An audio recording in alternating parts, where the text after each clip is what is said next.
Nous y voilà. L'Afrique doit avoir sa place à la table des négociations sur les questions de sécurité.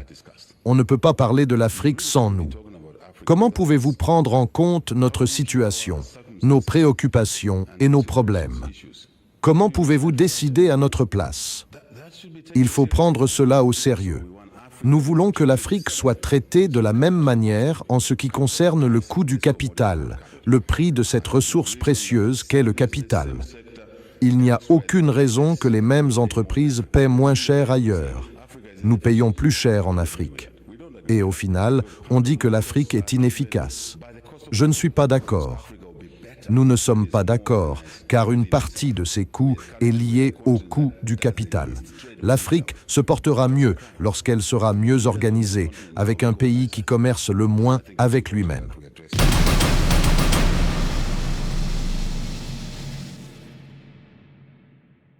C'est un crime. Les dirigeants de ce continent le reconnaissent maintenant.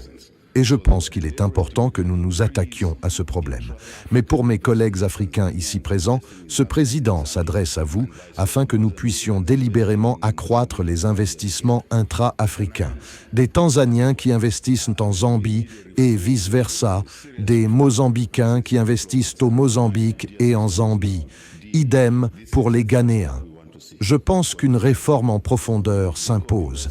Et puisque vous êtes diplomate, et ma chère sœur qui est maintenant doyenne, c'est précisément l'orientation que nous souhaitons voir se dessiner. Quand on parle d'investissement, il ne faut pas se limiter à l'Europe, l'Amérique, la Chine, le Japon ou l'Italie. Il faut aussi envisager des investissements conjoints qui créeraient des intérêts réciproques afin d'éviter tout conflit susceptible de nuire à nos entreprises dans un autre pays africain, car cela nous affecterait également. J'espère que vous comprenez ce que je veux dire. C'est primordial. Oui. Je n'ai pas mentionné le Kenya, mais nous discutons beaucoup avec les Kenyans à ce sujet, ainsi qu'avec les Angolais et les Namibiens. Je suis favorable à des mesures incitatives et autres, et avec les Zimbabwéens, beaucoup aussi. Et j'ai eu la chance de vous voir là où vous avez abordé les sujets importants, notamment les améliorations sur les rives nord et sud du Kariba. Nous pouvons et devons faire beaucoup ensemble. Ce sont des actions traditionnelles que nous devrions entreprendre conjointement. Monsieur l'ambassadeur d'Égypte, je vous ai vu sur place. Cette année, nous devons concrétiser ces transactions et ne pas nous contenter de discussions. C'est donc primordial pour nous. C'est pourquoi nous n'avons pas besoin de conflits. Nous n'avons pas besoin de conflits. Ce dont nous avons besoin, c'est de développement et de collègues qui n'ont pas besoin de conflits. Au sein de l'Union africaine, nous sommes très actifs. La Zambie est très active pour la paix et la stabilité. Nous sommes préoccupés par la situation dans l'est de la RDC, vous le savez tous.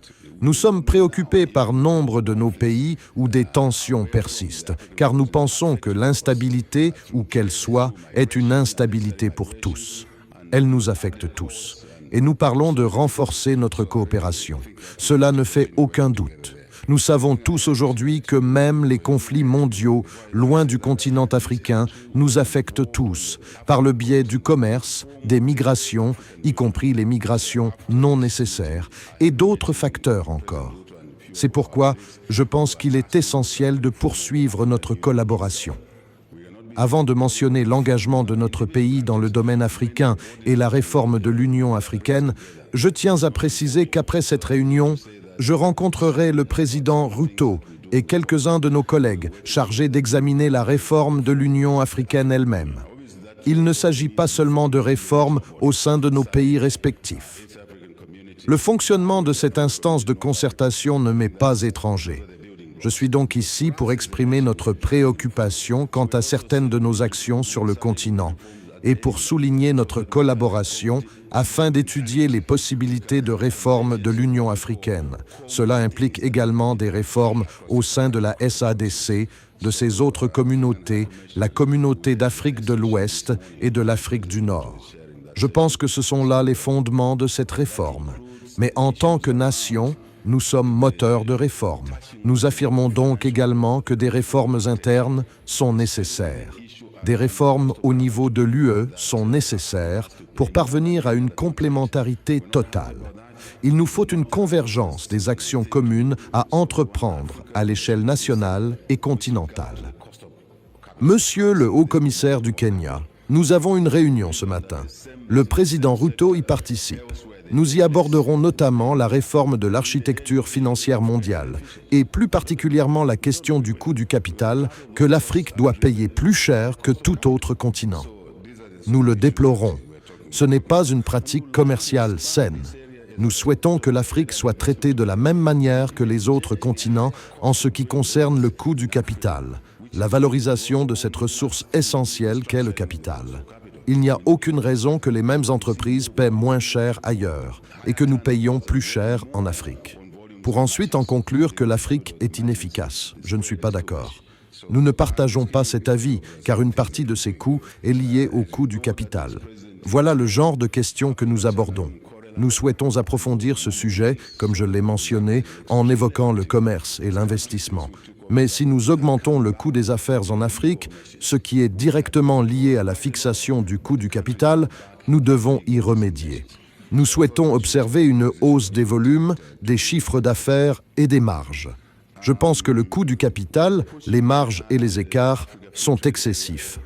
Je vous donne simplement un aperçu de nos actions. Comme vous le savez, ce président est un fervent défenseur de l'Afrique sur de nombreux sujets. La Zambie est extrêmement active dans ce domaine depuis notre entrée en fonction, suite à notre retour au sein de la Société des Nations. Nous nous en étions retirés de nombreux pays. Mais la Zambie fait désormais partie de la Ligue des Nations décentes. J'ai donc pensé profiter de cette occasion pour souligner que nous œuvrons activement à la création de la zone de libre-échange africaine. Je tiens à préciser que le fait que l'Afrique parle de commercer entre elles ne signifie pas que nous allons nous exclure. Nous souhaitons simplement renforcer notre coopération et ainsi former une équipe plus efficace. N'est-ce pas? Cela attirera des investissements plus importants lorsque l'Afrique collaborera avec son bureau. Je comprends que certains d'entre vous puissent penser qu'il s'agit d'une tentative d'isoler l'Afrique du reste du monde. Absolument pas. L'Afrique se portera mieux lorsqu'elle sera mieux organisée, avec un pays qui commerce le moins possible avec lui-même. C'est un crime. Les dirigeants de ce continent le reconnaissent désormais.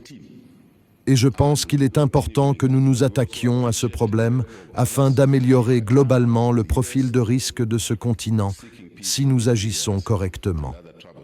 Je vais donc aborder rapidement la région des Grands Lacs. Je soutiens pleinement les efforts de paix déployés pour la première fois en 2025, lorsque 2 organismes régionaux se sont réunis pour former une équipe conjointe afin de travailler sur le conflit dans l'est de la RDC. La Communauté d'Afrique de l'Est et la SADC ont créé une équipe conjointe et nous poursuivrons nos efforts. Nous apprécions également le travail accompli pour œuvrer à la paix dans l'est de la RDC et dans d'autres zones de conflit. Nous savons ce qui se passe au Soudan et c'est très préoccupant. Et nous continuerons à solliciter le soutien d'abord de nos propres pays, mais aussi des vôtres, dans le cadre de l'architecture globale de la paix et de la stabilité dans le monde, ce qui est essentiel au développement. La SADC, dont j'ai déjà parlé, déploie des efforts de paix. Le Mozambique, pays frère, et la Zambie, pays frère, sont restés très actifs dans les efforts de paix dans l'est de la RDC et ont présidé la Troïka au sein de la SADC, qui a mené des études. Et vous savez, Monsieur Augustin, nos collègues, les présidents, ont élu ce président pour prendre la présidence de la SADC en août 2026, succédant ainsi au président Ramaphosa suite aux malheureux événements à Madagascar, qui ont accéléré le processus. Selon mes collègues, vous étiez sur le point d'entrer en fonction en 2027. Mais maintenant, le président Ramaphosa a dû intervenir et c'est moi qui prends la relève. Je voulais simplement vous tenir informés, chers collègues présents dans cette salle. Nous nous réjouissons de travailler ensemble pour maintenir la paix et la stabilité dans notre région, mais surtout pour investir les uns dans les autres et dans nos économies respectives. Et nous défendrons ce programme. Vous pouvez en être sûr. Monsieur le haut-commissaire du Kenya, nous avons une réunion ce matin. Le président Ruto y participe. Nous y aborderons notamment la réforme de l'architecture financière mondiale et plus particulièrement la question du coût du capital, que l'Afrique doit payer plus cher que tout autre continent. Nous le déplorons. Ce n'est pas une pratique commerciale saine. Nous souhaitons que l'Afrique soit traitée de la même manière que les autres continents en ce qui concerne le coût du capital, la valorisation de cette ressource essentielle qu'est le capital. Il n'y a aucune raison que les mêmes entreprises paient moins cher ailleurs et que nous payions plus cher en Afrique. Pour ensuite en conclure que l'Afrique est inefficace, je ne suis pas d'accord. Nous ne partageons pas cet avis, car une partie de ces coûts est liée au coût du capital. Voilà le genre de questions que nous abordons. Nous souhaitons approfondir ce sujet, comme je l'ai mentionné, en évoquant le commerce et l'investissement.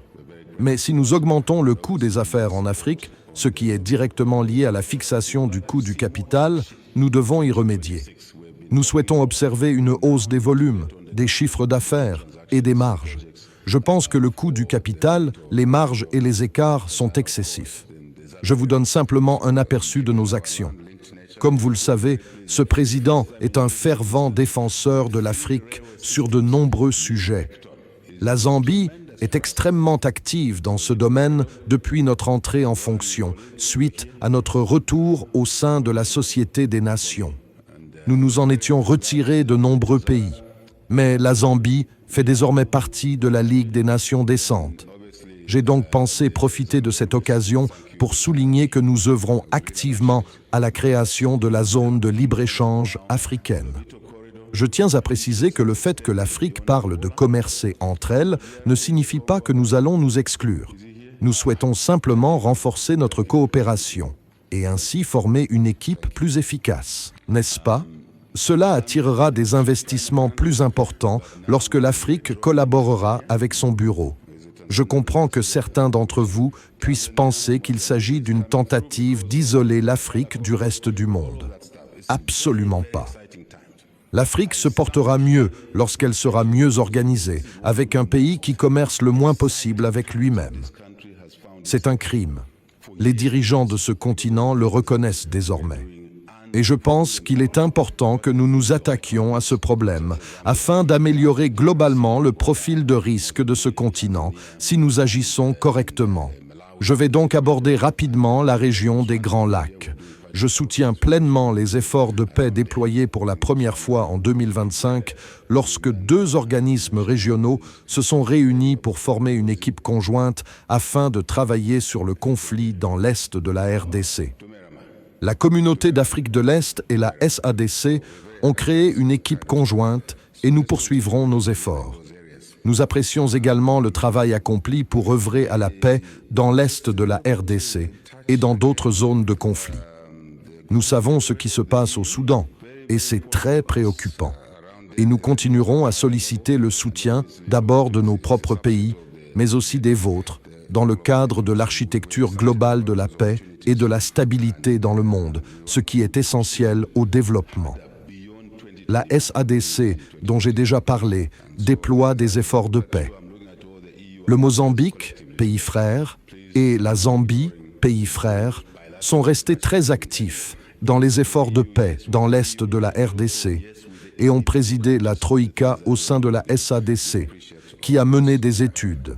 Et vous savez, Monsieur Augustin, nos collègues, les présidents, ont élu ce président pour prendre la présidence de la SADC en août 2026, succédant ainsi au président Ramaphosa suite aux malheureux événements à Madagascar qui ont accéléré le processus.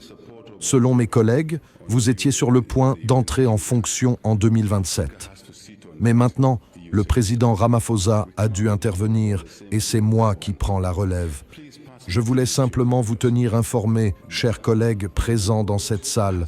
Nous nous réjouissons de travailler ensemble pour maintenir la paix et la stabilité dans notre région, mais surtout pour investir les uns dans les autres et dans nos économies respectives.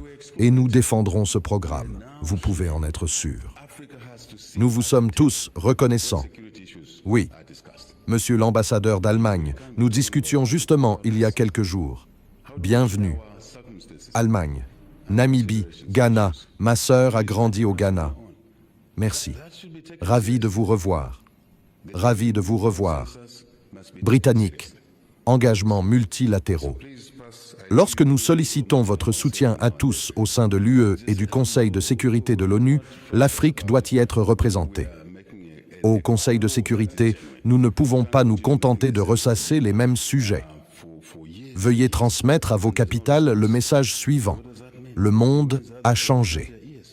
La composition du monde a évolué depuis 1945.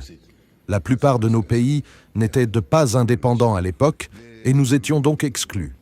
Nous sommes désormais présents.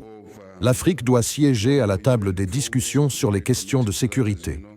On ne peut pas parler de l'Afrique sans nous. Comment prenez-vous en compte notre situation et nos préoccupations? Comment pouvez-vous décider unilatéralement que nos problèmes doivent être pris au sérieux? C'est là que le consensus doit être pris au sérieux. Chers collègues, je vous prie de transmettre ce message. Je sais que vous rédigez régulièrement des notes diplomatiques. C'est simplement une humble requête. Nous ne sommes pas querelleurs à ce sujet. Notre demande est sincère et nous ne pouvons pas continuer à répéter la même chose pendant des années sans obtenir de réponse. Qu'est-ce que cela signifie? Cela signifie que d'autres font la sourde oreille à des préoccupations légitimes. Pouvons-nous donc aborder ces questions, même entre nous, lorsque vous siégez en tant qu'ambassadeur? Oui, merci beaucoup. Concernant la question des réformes générales de l'ONU, nous y sommes très attachés. Comme vous le savez, la Zambie siège au sein du C10, un groupe de réformes mené par l'UE avec les autres pays africains. Ce groupe interagit avec l'ONU sur les questions et réformes plus générales. La Zambie siège au sein de ce comité du C10 et nous continuerons à dialoguer avec vous. Nous sommes résolument engagés en faveur des ODD. Si vous examinez les réformes de la Zambie et le programme de réforme du FMI, vous constaterez que les ODD y sont largement intégrés. Il est essentiel que nous réaffirmions notre engagement envers les ODD. L'action climatique est primordiale pour nous, vraiment primordiale, et nous restons engagés à ne pas financer le développement.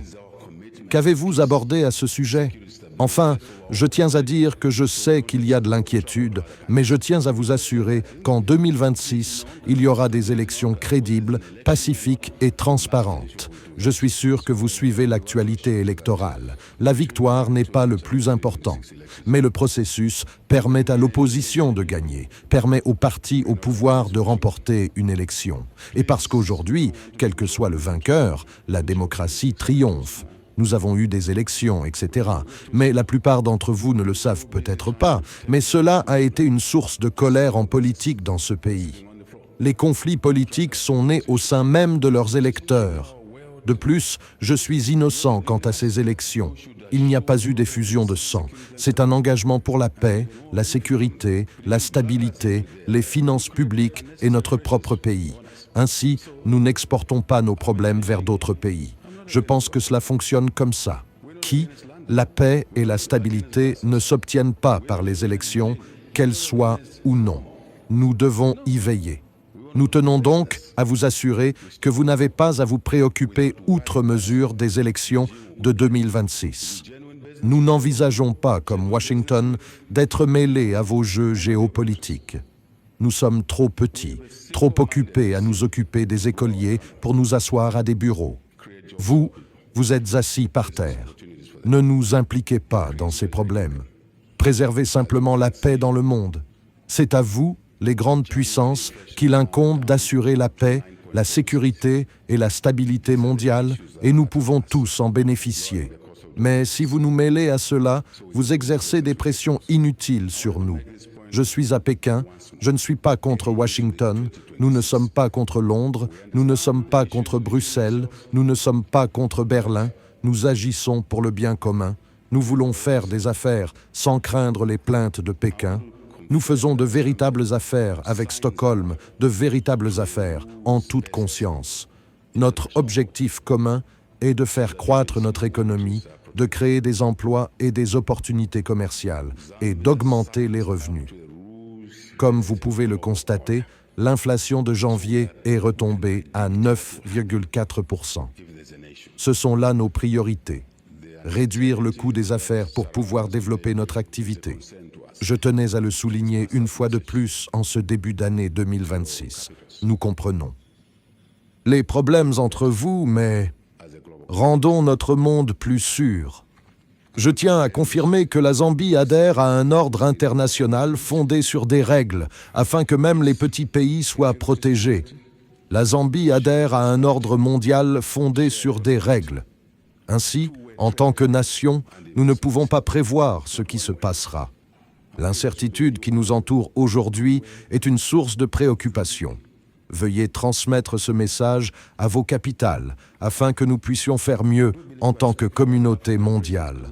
Je voudrais terminer en réaffirmant notre engagement en faveur de la paix, de la sécurité, de la stabilité, d'une prospérité partagée, d'un commerce et d'investissements bilatéraux, et non à sens unique. Je pense que cela devrait être le nouvel ordre à instaurer. Je crois parler au nom des présidents africains, car je siège avec eux, nous discutons, et je veux donc croire que je parle au nom de certains d'entre eux. Pas de tous, mais au nom de certains.